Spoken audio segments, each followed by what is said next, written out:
welcome to the Deerfield Public Library Twitch channel. I'm Anne. I'm Christina. And welcome back to yet another episode of Lunchtime Listens, Fellowship of the Ring.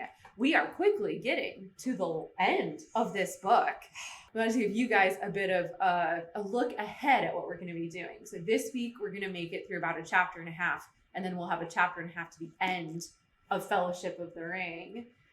With the breaking of the fellowship. But so we'll finish this next Monday. And then the Monday after that, our coworker Emily is going to come in and do some fun picture books that are good for adults. Because, you know, when you're an adult, you don't always think to look at picture books. But you'll enjoy these. Yeah, so she's picking some good books that will be good for adults. So if you have a kid in your life that you want really cool books for, or you just want to like know what's up in picture books, tune in on the 28th. And then we'll have Labor Day off because we're closed. And then after that, we will start our spooky season. Mm-hmm. So we're not going to jump directly to the Two Towers. We are going to do Frankenstein first. Yeah. So join us for the world's first sci-fi novel written by a teenage girl who just wanted to avoid Lord Byron. And that's why we love Mary Shelley.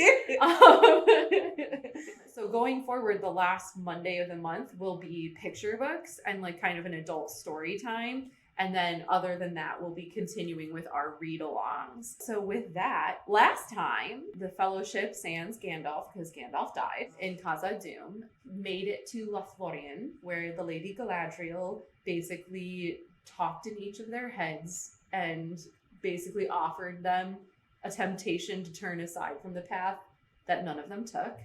Good job, guys. Good job, guys. And they mourned Gandalf and kind of rested and recuperated. And then Galadriel showed Frodo and Sam her mirror that can kind of show the past, the present, or the future, depending on what happens when you look into it. And Frodo looked into the mirror and saw, I believe, like a premonition of the scouring of the Shire that we'll get to eventually. And then Sam looked as well and almost was like, no, I gotta go home. Like they turned my dad out. Like they both like saw the scouring of the Shire. But Frodo also saw a big eye just looking at him. Oh my God. And the ring tried to touch the mirror. And then he offered the ring to Galadriel and she was like, wrong choice. She has a really great scene where she's like, you're just going to give this to me? Well, then I'm going to take over the world. So, is that what you want? And then she's like, okay, yeah, no, but I passed the test. Like, I'm tempted by the ring. So I need to not take that. But that is where we will pick up with Farewell to Lorien, Chapter 8 of Book 2. That night, the company was again summoned to the chamber of Celeborn, and there the Lord and Lady greeted them with fair words. At length, Celeborn spoke of their departure. Now is the time, he said, when those who wish to continue the quest must harden their hearts to leave this land.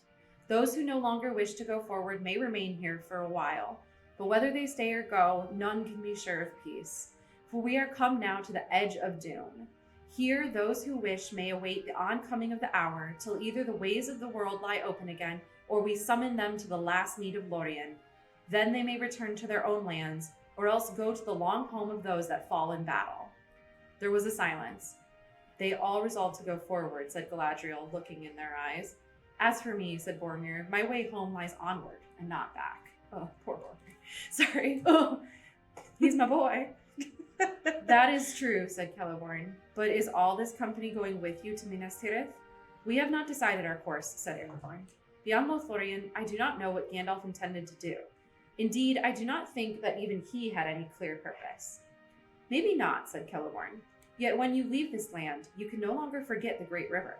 As some of you know well, it cannot be crossed by travelers with baggage between Lorien and Gondor, save by boat.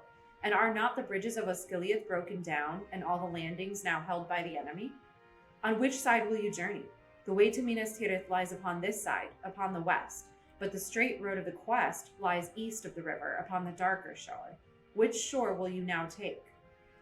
If my advice is heeded, it will be the western shore, and the way to Minas Tirith, answered Boromir. But I am not the leader of the company. The other said nothing, and Aragorn looked doubtful and troubled.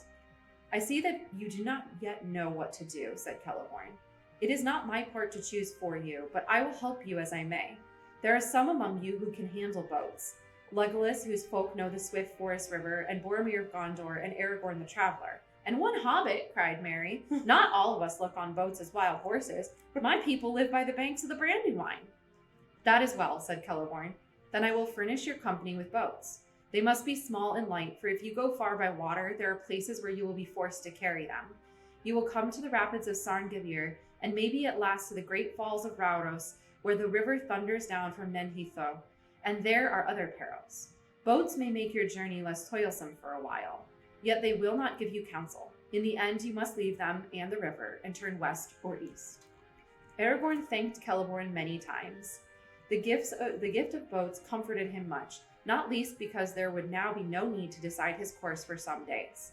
The others too looked more hopeful. Whatever perils lay ahead, it seemed better to float down the broad tide of Anduin to meet them than to plod forward with bent backs. Only Sam was doubtful. He, at any rate, still thought boats as bad as wild horses, or worse, and not all the dangers that he had survived made him think better of them. All shall be prepared for you and await you at the haven before noon tomorrow, said Celeborn. I will send my people to you in the morning to help you make ready for the journey. Now we will wish you all a fair night and untroubled sleep. Good night, my friends, said Galadriel. Sleep in peace. Do not trouble your hearts overmuch with thought of the road tonight. Maybe the paths that you each shall tread are already laid before your feet, though you do not see them. Good night. Fun fact, Galadriel and Celeborn are Arwen's grandparents. Interesting. Yeah, Elrond marries their daughter, Celebrian. Okay. And they have Arwen and her brothers. And so when Aragorn is thanking Celeborn many times, he's basically thanking his future grandpa-in-law. Thanks, grandpa-in-law. Grandpa-in-law. Grandpa-in-law. The company now took their leave and returned to their pavilion. Legolas went with them, for this was to be their last night in Lothlorien, and in spite of the words of Galadriel, they wished to take counsel together. Oh, also the thing that happened last time was Legolas spent a lot of time with the elves, and he took Gimli with him a lot. So this is really where their friendship is cemented, is in Lothlorien. Besties forever. I mean, besties to the point where, like, at the end of this, when Legolas goes to the Undying Lands, he literally sneaks Gimli in with him. And it's like, you can't stop me, he's already here. Besties. For a long time, they debated what they should do and how it would be best to attempt the fulfilling of their purpose with the ring, but they came to no decision. It was plain that most of them desired to go first to Minas Tirith and to escape at least for a while from the terror of the enemy. They would have been willing to follow a leader over the river and into the shadow of Mordor, but Frodo spoke no word, and Aragorn was still divided in his mind.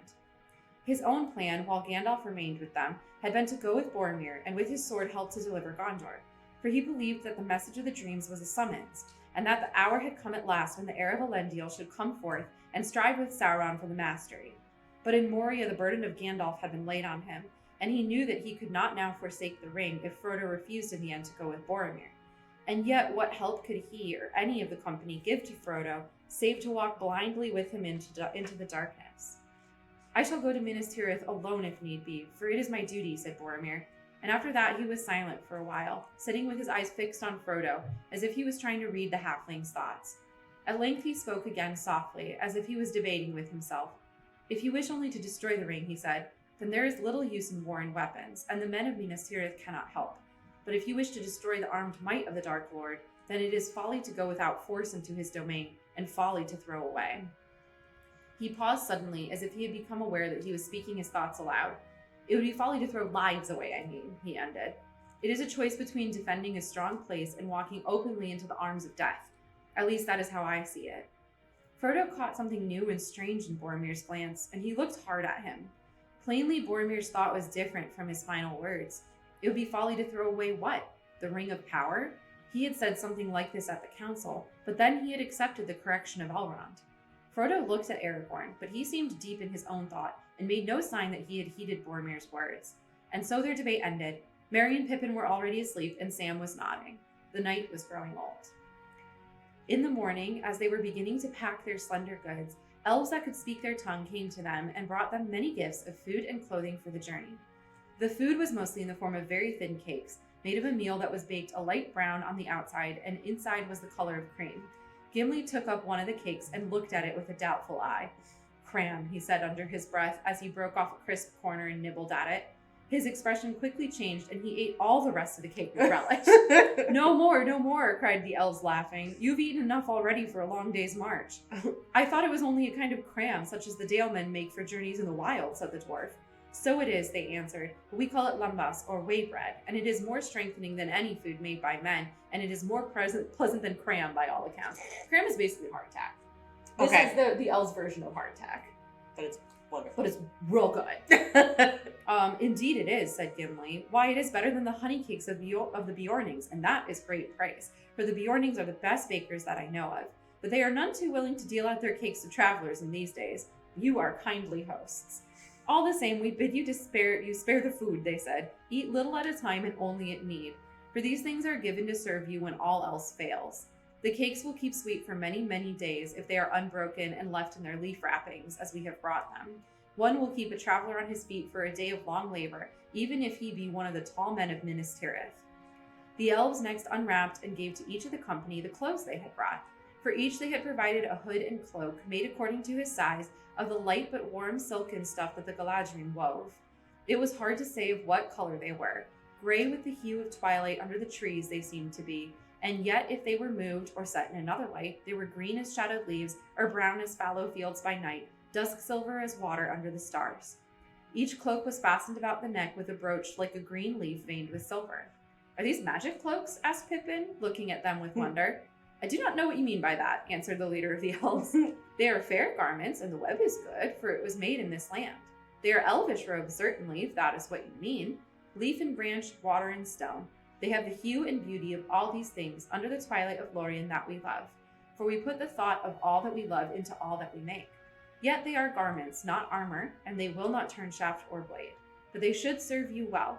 They are light to wear, and warm enough or cool enough at need. And you will find them a great aid in keeping out of the sight of unfriendly eyes, whether you walk among the stones or the trees. You are indeed high in the favor of the lady, for she herself and her maidens wove this stuff, and never before have we clad strangers in the garb of our own people. Fancy. Made with Galadriel's own hands. Double fancy. Double fancy. After their morning meal, the company said farewell to the lawn by the fountain. Their hearts were heavy, for it was a fair place and it had become like home to them, though they could not count the days and nights that they had passed there. As they stood for a moment looking at the white water in the sunlight, Haldir came walking towards them over the green grass of the glade. Frodo greeted him with delight. I have returned from the northern fences, said the elf, and I am sent now to be your guide again. The Dimral Dale is full of vapor and clouds of smoke, and the mountains are troubled. There are noises in the deeps of the earth. If any of you had thought of returning northwards to your home, you would not have been able to pass that way. But come, your path now goes south. As they walked through Caras-Galadon, the green ways were empty, but in the trees above them, many voices were murmuring and singing. They themselves went silently. At last, Haldir led them down the southward slopes of the hill, and they came again to the great gate hung with lamps, and to the white bridge, and so they passed out and left the city of the elves. Then they turned away from the paved road and took a path that went off into a deep thicket of mallow trees, and passed on, winding through rolling woodlands of silver shadow, leading them ever down, southwards and eastwards, towards the shore of the river.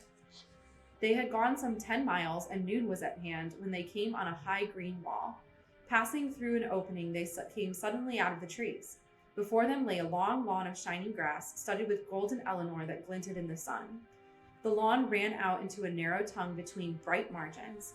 On the right and west, the silver lode flowed glittering. On the left and east, the great river rolled its broad waters, deep and dark. On the further shores, the woodlands still marched on southward as far as the eye could see, but all the banks were bleak and bare. No Malorn lifted its golden-hung boughs beyond the land of Lorien.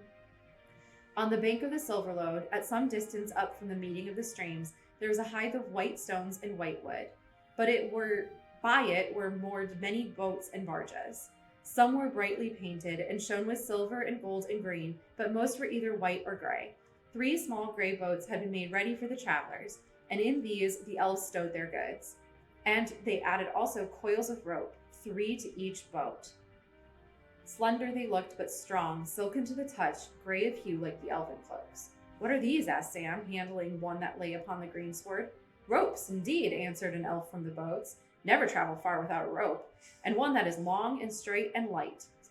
Long and strong and light, such are these. They may be a help in many needs. You don't need to tell me that, said Sam. I came without any, and I've been worried ever since. But I was wondering what these were made of. Knowing a bit of about rope making, it is in the family, as you might say. They are made of heathling, said the elf, but there is no time now to instruct you in the art of their making. Had we known that this craft delighted you, we could have taught you much. But now, alas, unless you should at some time return hither, you must be content with our gift. May it serve you well. Come, said Haldir. All is now ready for you. Enter the boats, but take care at first. Heed the words, said the other elves. These boats are light built, and they are crafty, and unlike the boats of other folk. They will not sink, lade them as you will, but they are wayward if mishandled. It would be wise if you accustomed yourselves to stepping in and out, here where there is a landing place, before you set off downstream. The company was arranged in this way. Aragorn, Frodo, and Sam were in one boat, Boromir, Merry, and Pippin in another, and in the third were Legolas and Gimli, who had now become fast friends. Besties. In this last boat, most of the goods and packs were stowed. The boats were moved and steered with short-handled paddles that had broad leaf-shaped blades. When all was ready, Aragorn led them on a trial up the Silverlode. The current was swift, and they went forward slowly. Sam sat in the bows, clutching the sides and looking back wistfully to the shore. The sunlight glittering on the water dazzled his eyes. As they passed beyond the green field of the Tongue, the trees drew down to the river's brink.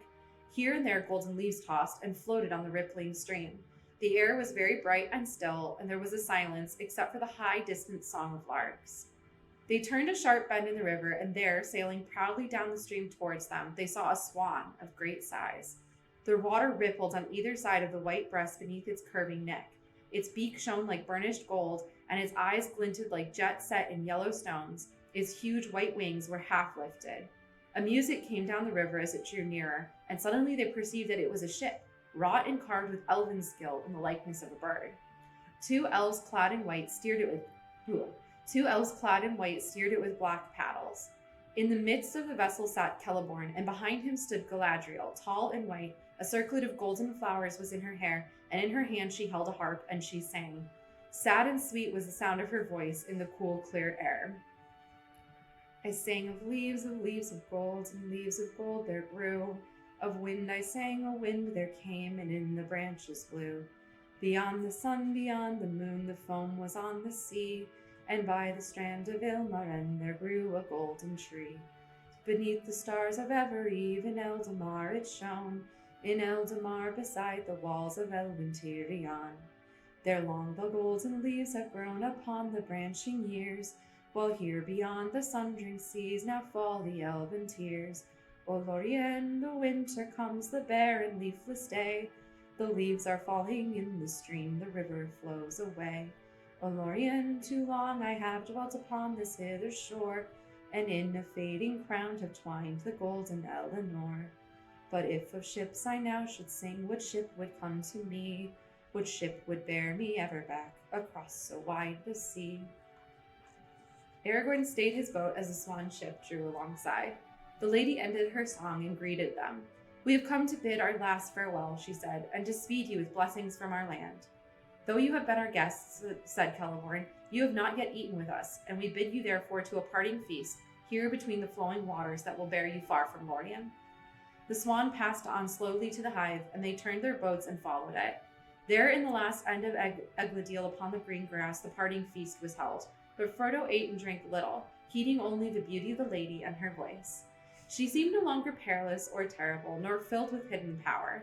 Already she seemed to him, as by men of later days the elves still at time are seen, present and yet remote, a living vision of that which has already been left far behind by the flowing streams of time. After they had eaten and drunk, sitting upon the grass, Celeborn spoke with them again of their journey, and lifting his hand, he pointed south to the woods beyond the Tongue. As you go down the water, he said, you will find that the trees will fail, and you will come to a barren country. There the river flows in stony vale amid high moors, until at last after many leagues, it comes to the tall island of the Tindrak that we call Tolbrandir.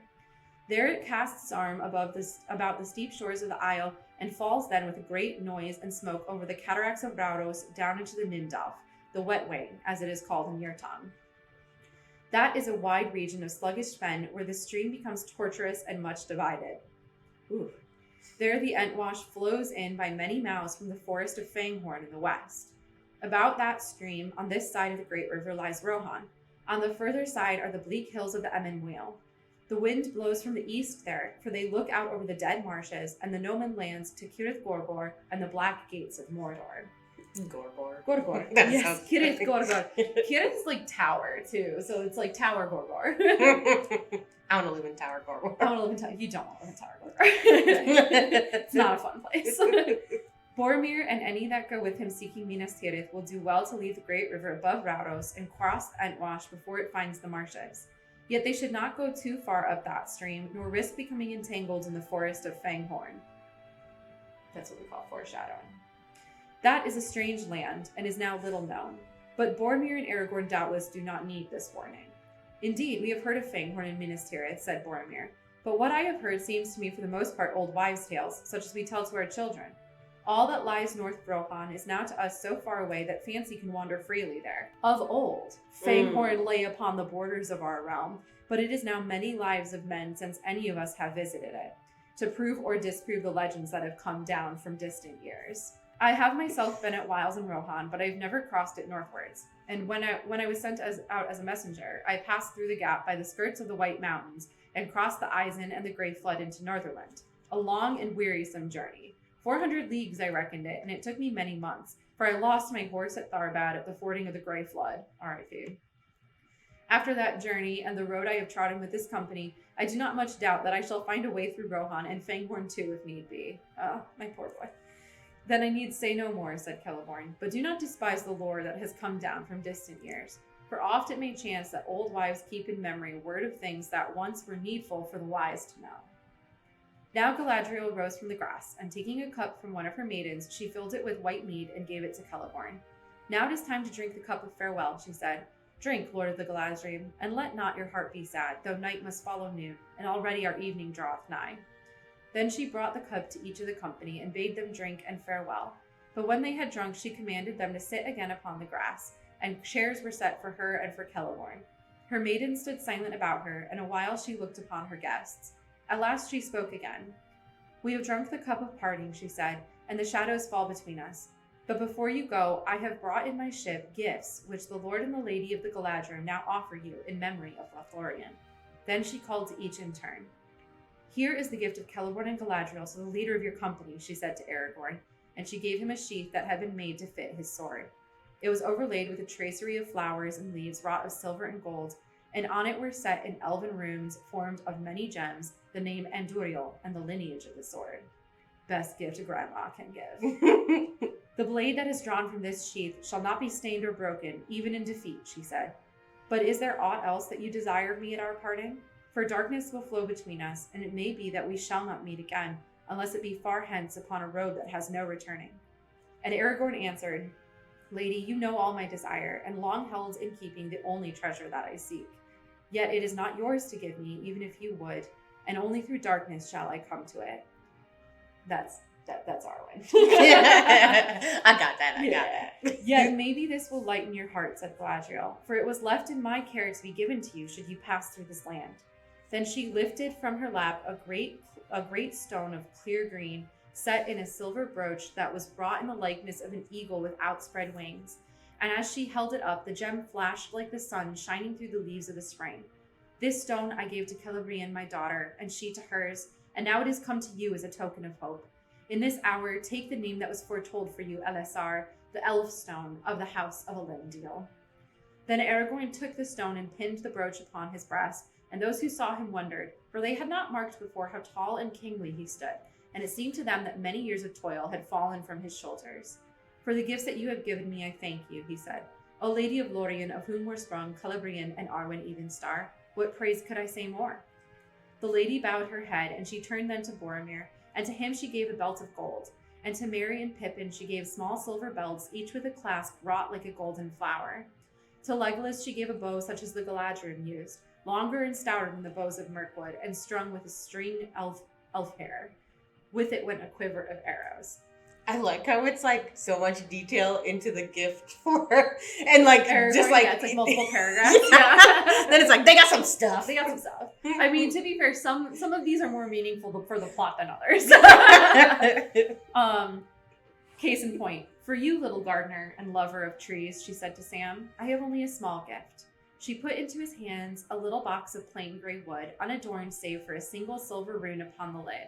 Here is that G for Galadriel, she said, but also it may stand for garden in your tongue.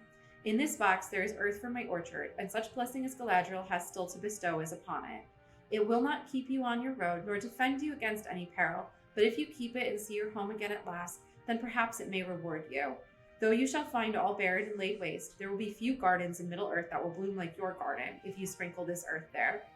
Then you may remember Galadriel, and catch a glimpse far off of Lorien that you have only seen in our winter. For our spring and our summer are gone by, and they will never be seen again on earth, save in memory.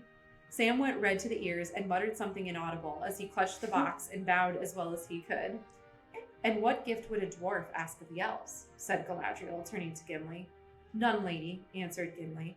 It is enough for me to have seen the Lady of the Galadriel and to have heard her gentle words. Hear all ye elves, she cried to those around her. Let none again say that dwarves are grasping and ungracious. Yet surely, Gimli, son of Gloin, you desire something that I could give. Name it, I bid you. You shall not be the only guest without a gift. There is nothing, Lady Galadriel, said Gimli, bowing low and stammering. Nothing, unless it is permitted to ask Nate to name a single strand of your hair, which surpasses the gold of the earth as the stars surpass the gems of the mines. I do not ask for such a gift, but you commanded me to name my desire. The elves stirred and murmured with astonishment, and Celeborn gazed at the dwarf in wonder, but the lady smiled. It is said that the skill of the dwarves is in their hands rather than in their tongues, she said. Yet that is not true of Gimli, for none have ever made to me a request so bold and yet so courteous. And how shall I refuse, since I commanded him to speak? But tell me, what would you do with such a gift? Treasure it, lady, he answered, in memory of your words to me at our first meeting. And if ever I return to the smithies of my home, it shall be set in imperishable crystal to be an heirloom of my house, and a pledge of goodwill between the mountain and the wood until the end of days. Then the lady unbraided one of her long tresses and cut off 3 golden hairs and laid them in Gimli's hand.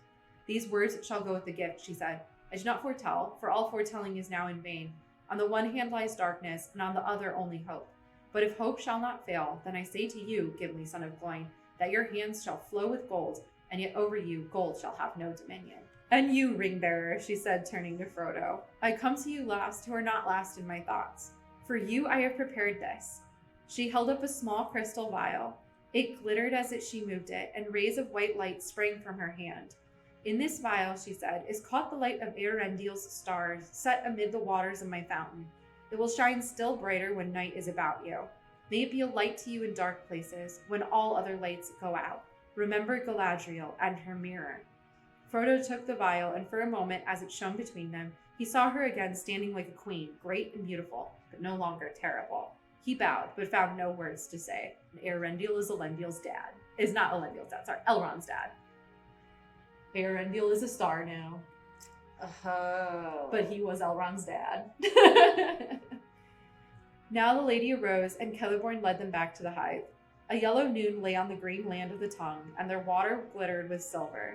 All at last was made ready. The company took their places in the boats as before.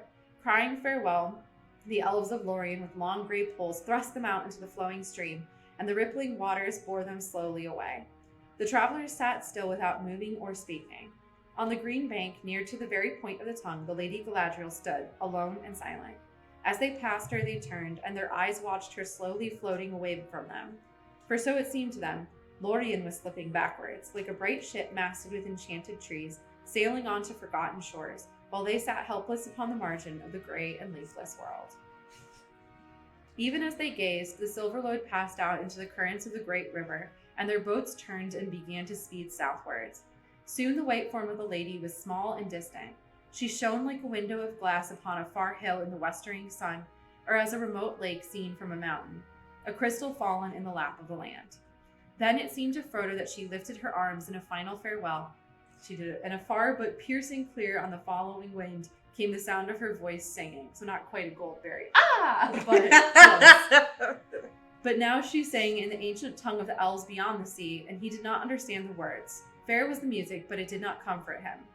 Yet, as is the way of elvish words, they remained graven in his memory, and long afterwards he interpreted them as well as he could. The language was that of elven song and spoke of things little known on Middle-earth. Ai, lorie lantar lasi surinen, yeni unotime varamar alderon, yeni velinte yuldar ana avarnie, mi orimardi lise miro vori eva, andue pela vardo telumar nuluine, la yasin tintilar ieleni, o mario airitari lirinen, simani yulminin equataniva, an sintunivale varda oioloseo, ve fanyar mariat eletarni on ortane, ar ilie tire undulave lumbule, ar sindal norelio cata morine, I falma linear imbemet ar hiseye,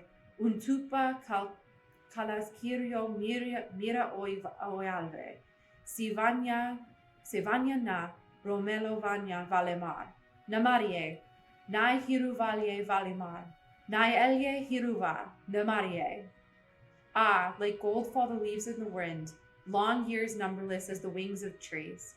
The years have passed like swift draughts of the sweet mead in lofty halls beyond the west, beneath the blue vaults of Varda, wherein the stars tremble in the song of her voice, holy and queenly. Who now shall refill the cup for me? For now the Kindler, Varda, the queen of the stars, from Mount Everwhite, has uplifted her hands like clouds, and all paths are drowned deep in shadow.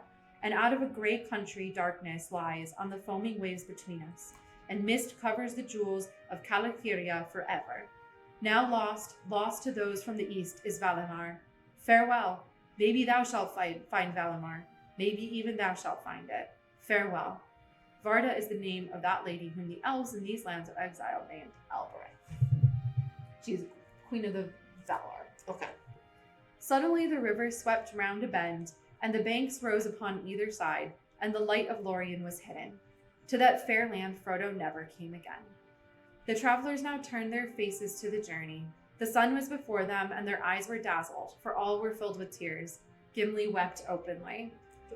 I have looked the last upon that which is fairest, he said to Legolas, his companion. Henceforward I will call nothing fair unless it be her gift. He put his hand to her breast. Tell me, Legolas, why did I come on this quest? Little did I know where the chief peril lay. Truly Elrond spoke, saying that we could not foresee what we might meet upon our road. Torment in the dark was the danger that I feared, and it did not hold me back. But I would not have come had I known the danger of light and joy. Now I have taken my worst wound in this parting, even if I were to go this night straight to the Dark Lord. Alas for Gimli, son of Gloin. Nay, said Legolas, alas for us all, and for all that walk the world in these after days. For such is the way of it, to find and lose, as it seems to those whose boat is on the running stream.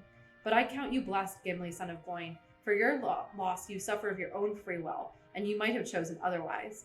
But you have not forsaken your companions, and the least reward that you shall have is that the memory of Lothlorien shall remain forever clear and unstained in your heart, and shall neither fade nor grow stale.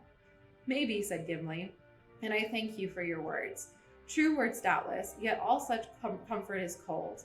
Memory is not what the heart desires. That is only a mirror, to be it clear as Khalid-Zareb, or so says the heart of Gimli the dwarf. Elves may see things otherwise. Indeed, I have heard that for them memory is more like to the waking world than to a dream. Not so for dwarves. But let us talk no more of it. Look to the boat. She is so low in the water with all this baggage, and the great river is swift. I do not wish to drown my grief in cold water. He took up a paddle and steered towards the western bank, following Aragorn's boat ahead, which had already moved out of the middle stream. So the company went on their long way down the wide hurrying waters borne ever southward.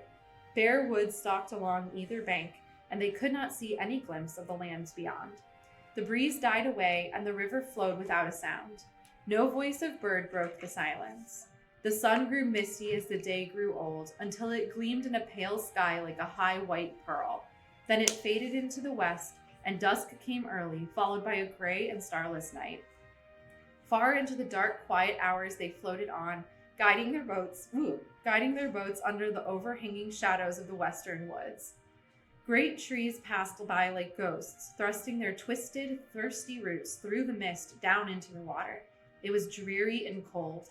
Frodo sat and listened to the faint lap and gurgle of the river fronting among the tree roots and driftwood near the shore until his head nodded, and he fell into an uneasy sleep. The Great River. Frodo was roused by Sam. He found that he was lying well wrapped under tall, gray-skinned trees in a quiet corner of the woodlands on the west bank of the great river Anduin. Anduin. He had slept the night away, and the gray of morning was dim among the bare branches. Gimli was busy with a small fire near at hand. They started again before the day was broad. Not that most of the company were eager to hurry southwards. They were content that the decision which they must make at latest when they came to Rauros and the Tindrak Isle still lay some days ahead, and they let the river bear them on at its own pace, having no desire to hasten towards the perils that lay beyond, whichever course they took in the end. Aragorn let them drift with the stream as they wished, husbanding their strength against weariness to come. But he insisted that at least they should start early each day and journey on far into the evening, for he felt in his heart that time was pressing, and he feared that the Dark Lord had not been idle while they lingered in Lorien. Nonetheless, they saw no sign of an enemy that day nor the next. The dull gray hours passed without event. As the third day of their voyage wore on, the lands changed slowly. The trees thinned and then failed altogether. On the eastern bank to their left, they saw long, formless slopes stretching up and away toward the sky. Brown and withered they looked, as if fire had passed over them, leaving no living blade of green, an unfriendly waste, without even a broken tree or a bold stone to relieve the emptiness. They had come to the brown lands that lay... Look, sometimes a name doesn't have to be super meaningful. Like I always think of, what was it, Avon? I think Avon, like the Romans show up in like Celtic Britain and they go, "What's that?" Oh. And they're like, Avon, which is river. And so they're like, yes, clearly this must be a river named Avon. So the river Avon is literally river. River. Brown lands. The brown lands, called the brown lands. The brown lands. That lay vast and desolate between southern Mirkwood and the hills of the Emyn Muil. What pestilence or war or evil deed of the enemy had so blasted all that region, even Aragorn could not tell. I think it was part of like the final battle was held up against the walls, like the mountains that surround Mordor, and that's like where the Deadlands are, like all the dead people from those battles are in the dead marshes. But I think Emyn Muil like probably had something to do with that too. With the brown. Yeah, the brown lands. Upon the west, to their right, the land was treeless also, but it was flat, and in many places green with wide plains of grass. Rohan. On this side of the river, they passed forests of great reeds, so tall that they shut out all view to the west, as the little boats went rustling by along their fluttering borders. Their dark, withered plumes bent and tossed in the light, cold airs, hissing softly and sadly. Here and there, through openings, Frodo could catch sudden glimpses of rolling meads, and far beyond them hills in the sunset, and away on the edge of sight a dark line, where marched the southernmost ranks of the misty mountains. Yeah. There was no sign of living, moving things, save birds. Of these there were many, small fowl whistling and piping in the reeds, but they were seldom seen.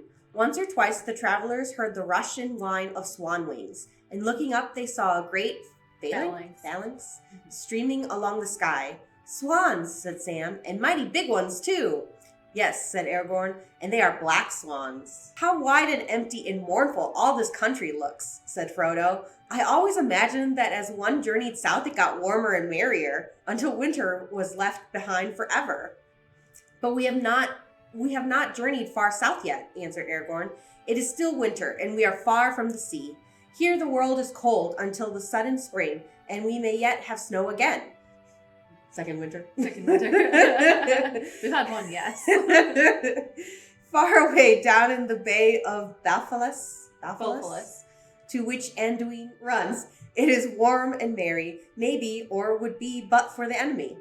But here we are not above 60 leagues, I guess, south of the South Farthing, away in your shire. Hundreds of long miles yonder, you are looking now southwest, across the north plains of the Rittermark, Rohan, the land of the horse lords. Okay, all I can think of... Yeah, go. All I can think of now, too, is the Barbie movie. Oh, yeah. The horses. To be honest, I lost interest when I found out it wasn't about horses. Someone should have introduced Ken to Lord of the Rings. He'd love the Rohirrim.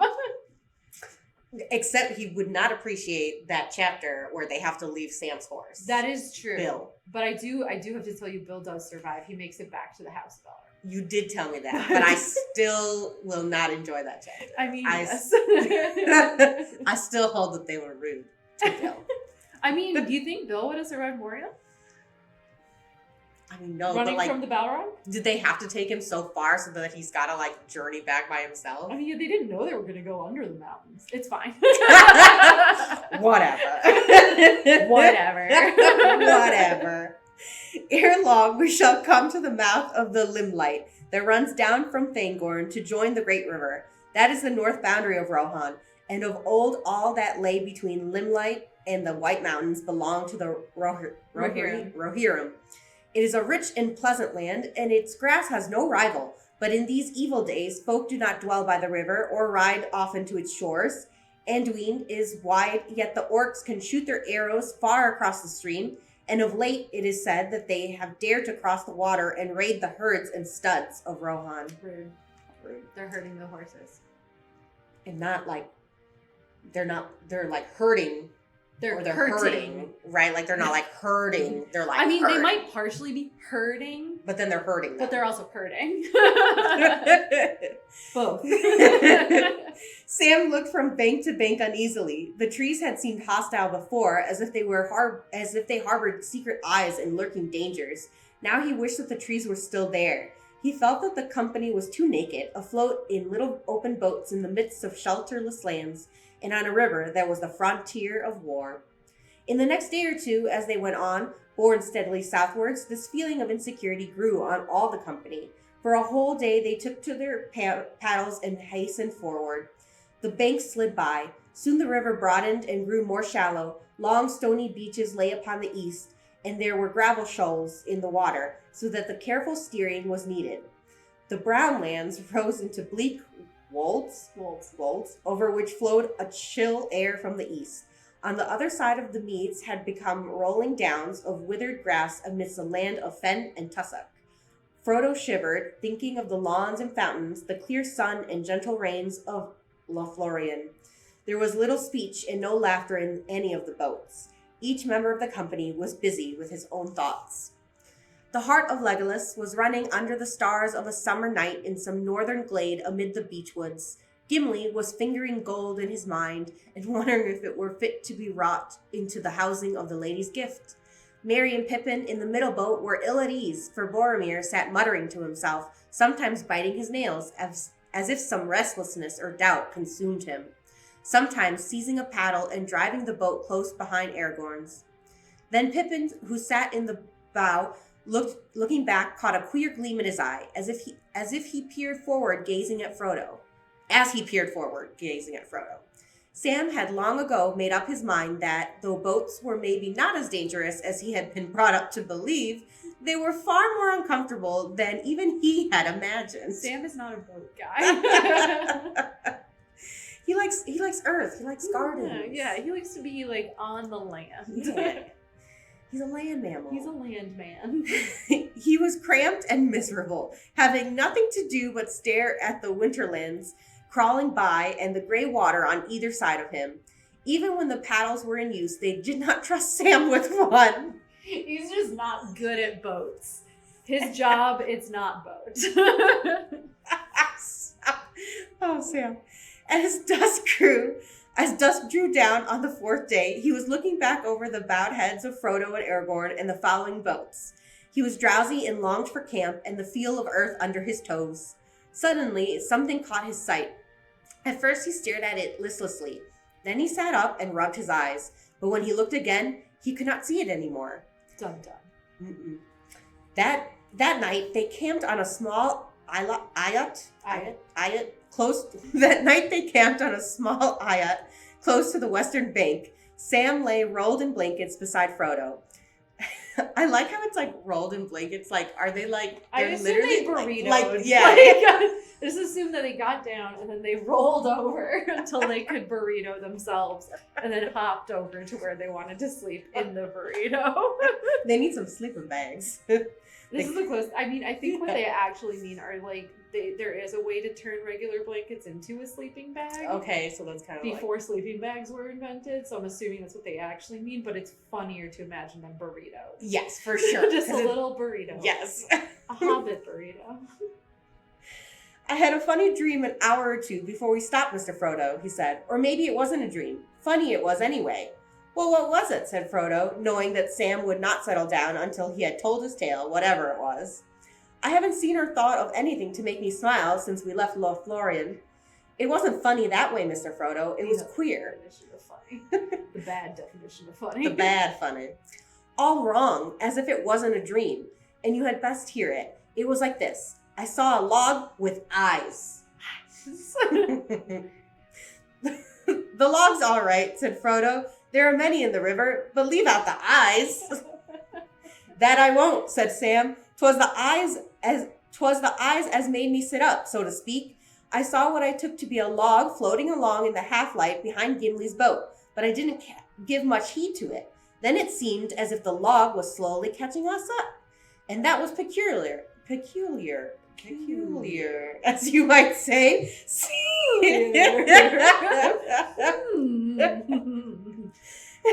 The log was moving faster than the river, Sam, and it had eyes. Eyes.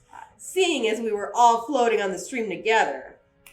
Just then, I saw the eyes. Two pale sort of points, shiny-like, on a hump at the near end of the log. The hump was a person. I don't think the hump was the log.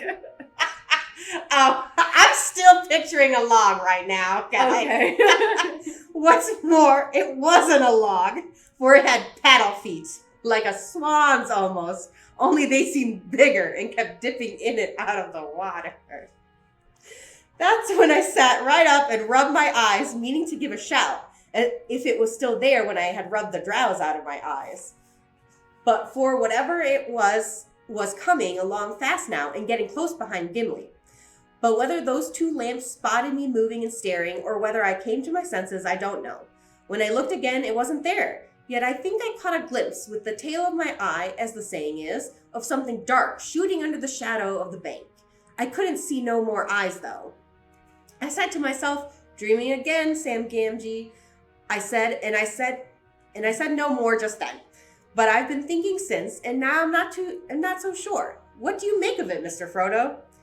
I should make nothing of it but a log and the dusk and sleep in your eyes, Sam, said Frodo, if this was the first time that those eyes had been seen. But it isn't. I saw them away back north before we reached Lorien, and I saw a strange creature with eyes climbing to the fleck that night. Haldir saw it too. And do you remember the report of the elves that went after the orc band? Ah, said Sam, I do, and I remember more too. I don't like my thoughts. But thinking of one thing and another, and Mr. Bilbo's stories and all, I fancy I could put a name on the creature at a guess. A nasty name. Gollum, maybe? You just have to imagine that what was happening was Gollum was lying flat on the log and just doing like... But with his feet too. just going for it. And then he was like, spot it. Rolls off the log. And swims under the water to the shore. Oh my so God. Just roll. He's quick. He's quick, He's yeah. quick, I mean, yeah, it's a whole thing. He's quick. So he was like becoming one with the log. Right, I mean, he's a proto-hobbit, but his version of hobbits lived on the river. So they were like more in with like the boating and stuff. But yeah, I feel like that just adds reasoning to like why Sam dislikes him so much. Probably, yeah. Because it's just like a natural, like, Sam doesn't want to be on boats and water. Right. But like... Also, yeah. Yes, that is what I have feared for some time, said Frodo, ever since the night on the Flet. I suppose he was lurking in Moria and picked up our trail then, but I hoped that our stay in Lorien would throw him off the scent again. The miserable creature must have been hiding in the woods by the Silver Lode, watching us start off. That's about it, said Sam, and we better be a bit more watchful ourselves, or we'll feel some nasty fingers round our necks one of these nights if we ever wake up to feel anything. Dark. And that's what I was leading up to. No need to trouble Strider or the others tonight. I'll keep watch. I can sleep tomorrow, being no more than luggage in a boat, as you might say. I might, said Frodo, and I might say luggage with eyes. Log with eyes, luggage with eyes. You shall watch, but only if you promise to wake me halfway towards morning, if nothing happens before then. In the dead hours, Frodo came out of a deep, dark sleep to find Sam shaking him. It's a shame to wake you, whispered Sam, but that's what you said. There's nothing to tell, or not much. I thought I heard some soft plashing and sniffling noise a while back. I'll call him. Sorry. We're going to go over because I can't get over this Gollum thing. Good golluming there, Anne. Good golluming. But you hear a lot of such queer sounds by a river at night. He lay down and Frodo sat up, huddling in his blankets, and fought off his sleep. Minutes or hours passed slowly and nothing happened. Frodo was just yielding to the temptation to lie down again when a dark shape, hardly visible, floated close to one of the moored boats. A long, whitish hand could be dimly seen as it shot out and grabbed the gunwale.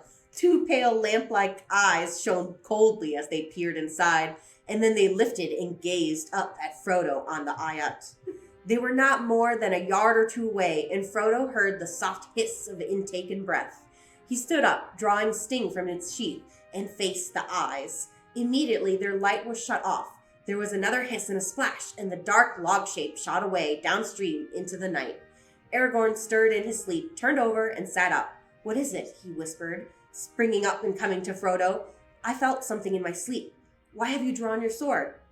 Gollum, answered Frodo, or at least, so I guess. Ah, said Aragorn, you know about our little footpad, do you? Aragorn's known this whole time.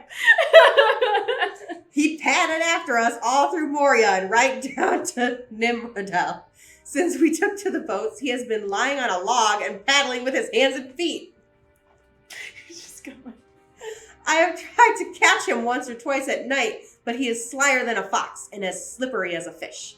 I hoped the river voyage would beat him, but he is too clever a waterman. Oh, see, not an earthman, not a landman. Yeah, now we just need to find the fireman and the airman, and we will have the Avatar. Yeah. We shall have to try going faster tomorrow. You lie down now, and I will keep watch for what is left of the night. I wish I could lay my hands on the wretch. We might make him useful, but if I cannot, we shall have to try and lose him. He is very dangerous. Quite apart from murder by night on his own account, he may put any enemy that is about on our track. Murder, second degree, accomplice to murder. Yes, it's either murder himself or accomplice to murder. Accomplice. The night passed without Gollum showing as much as a shadow again. After that, the company kept do they tell the other people about this? I'm assuming they do, yeah. I'm assuming they do. Communication. It's every D&D group where something happens in the night and the rest of the group goes, do you tell us about this? Yeah, okay, good. Do you tell us what happened? After that, the company kept a sharp lookout. Okay, but they saw no more of Gollum while the voyage lasted. If he was still following, he was very wary and cunning. At Aragorn's bidding, they paddled now for long spells, and the banks went swiftly by. But they saw little of the country, for they journeyed mostly by night and twilight, resting by day and lying as hidden as the land allowed. In this way, the time passed without event until the 7th day. The weather was still gray and overcast, with wind from the east, but as evening drew into the night, the sky away westward cleared, and pools of faint light, yellow and pale green, opened under the gray shores of cloud. There, the white rind of the new moon could be seen glimmering in the remote lakes. Sam looked at it and puckered his brows. The next day, the country on either side began to change rapidly. The banks began to rise and grow stony. Soon they were passing through a hilly, rocky land, and on both shores there were steep slopes buried in deep breaks of thorn and sloe, tangled with brambles and creepers. Behind them stood low, crumbling cliffs and chimneys of great weathered stone, dark with ivy, and beyond these again there rose high ridges crowned with wind-writhen firs. They were drawing near to the gray hill country of the Emmenmuil, the southern march of Wilderland. There were many birds about the cliffs and the rock chimneys, and all day high in the air flocks of birds had been circling, black against the pale sky. As they lay in their camp that day, Aragorn watched the flights doubtfully, wondering if Gollum had been doing some mischief, and the news of their voyage was now moving in the wilderness. Later, as the sun was setting and the company was stirring and getting ready to start again, he descried a dark spot against the fading light, a great bird, high and far off, now wheeling, now flying on slowly southwards. "What is that, Legolas?" he asked, pointing to the northern sky. "Is it as I think, an eagle?" "An eagle." "Yes," said Legolas, "it is an eagle, a hunting eagle. I wonder what that forebodes. It is far from the mountains." So many birds. "We will not start until it is fully dark," said Aragorn. The 8th night of their journey came. It was silent and windless. The gray east wind had passed away. The thin crescent of the moon had fallen early into the pale sunset, but the sky was clear above, and though far away in the south there were great ranges of cloud that still shone faintly in the west, stars glinted bright. "Come," said Aragorn, "we will venture one more journey by night. We are coming to reaches of the river that I do not know well, for I have never journeyed by water in these parts before, not between here and the rapids of Sarngabir." Yep, Sarngabir. But if just got stuck there. "But if I am right in my reckoning, those are still many miles ahead. Still, there are dangerous places even before we come there, rocks and stony eyots in the stream. We must keep a sharp watch and not try to paddle swiftly." To Sam, in the leading boat, was given the task of watchman. He lay forward, peering into the gloom. The night grew dark, but the stars above were strangely bright, and there was a glimmer on the face of the river. It was close on midnight, and they had been drifting for some while, hardly using the paddles, when suddenly Sam cried out. Only a few yards ahead, dark shapes loomed up in the stream, and he heard the swirl of racing water. There was a swift current which swung left, towards the eastern shore where the channel was cleared. As they were swept aside, the travelers could see, now very close, the pale foam of the river lashing against sharp rocks that were thrust out far into the stream like a ridge of teeth. The boats were all huddled together. "Hoy there, Aragorn!" shouted Boromir as his boat bumped into the leader. "This is madness. We cannot dare the rapids by night. But no boat can live in Sarngabir, be in night or day." "Back, back!" cried Aragorn. Turn if you can." He drove his paddle into the water, trying to hold the boat and bring it round. "I am out of my reckoning," he said to Frodo. I did not know that we had come so far. Anduin flows faster than I thought.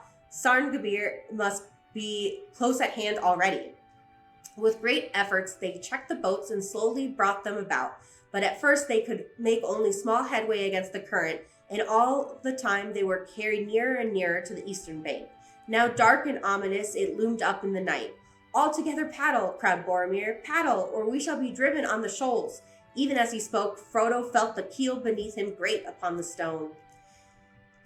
Makes me kind of think of, I went on a float trip recently, and it's like, when there's like rocks or branches underneath, and everybody's like, "Butts up!" Butts up! Yeah, Frodo needs to go butts up. At that moment, there was a twang of bowstrings. Several arrows whistled over them, and some fell among them. One smote Frodo between the shoulders, and he lurched forward with a cry, letting go his paddle. But the arrow fell back, foiled by his hidden coat of mail. Another passed through Aragorn's hood, and a third stood fast in the gunwale of the second boat, close by Merry's hand. Sam thought he could glimpse black figures running to and fro upon the long shingle banks that lay under the eastern shore. They seemed very near. Eric. "Yeah, Eric," said Legolas, falling into his own tongue. "Orcs," cried Gimli. Similar. "Gollum's doing, I'll be bound," said Sam to Frodo, "and a nice place to choose, too. The river seems set on taking us right into their arms." They all leaned forward, straining at the paddles. Even Sam took a hand. Every moment they expected to feel the bite of black-feathered arrows. Many whined overhead or struck the water nearby, but there were no more hits. It was dark, but not too dark for the night eyes of orcs.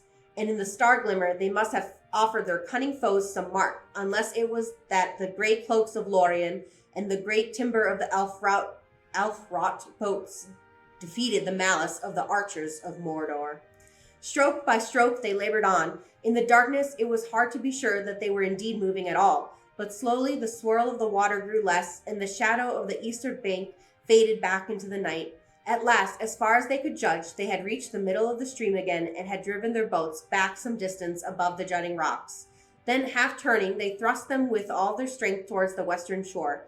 Under the shadow of bushes, leaning out over the water, they halted and drew breath. Legolas laid down his paddle and took up the bow that he had brought from Lorien. Then he sprang ashore and climbed a few paces up the bank. Stringing the bow and fitting an arrow, he turned, peering back over the river into the darkness. Across the water there were shrill cries, but nothing could be seen. Frodo looked up at the elf standing tall above him as he gazed into the night, seeking a mark to shoot at. His head was dark, crowned with sharp white stars that glittered in the black pools of the sky behind. But now, rising and sailing up from the south, the great clouds advanced, sending out dark outriders into the starry fields. A sudden dread fell on the company. Alboreth Glythonio, sighed Legolas as he looked up.